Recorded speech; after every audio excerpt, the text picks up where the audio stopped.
حضور،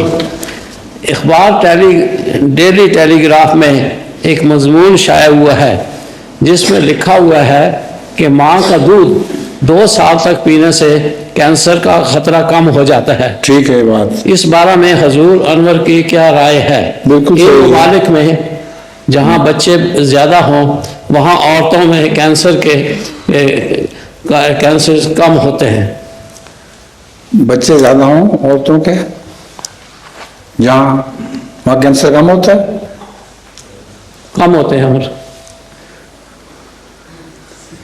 سمجھ گئے؟ آپ کے بیٹے کو سمجھ نہیں آئی تو مجھے ماں کے دودھ میں بہت سے ایسے جرثومے ہیں جو کسی بناوٹی دودھ میں نہیں۔ 50 ایسی جینز ہیں جو صرف ماں کے دودھ سے ملتی ہیں۔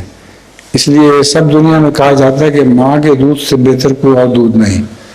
مصنوعی دودھ جتنا مزید ہو، ماں کے دودھ کی کمی محسوس رہے گی۔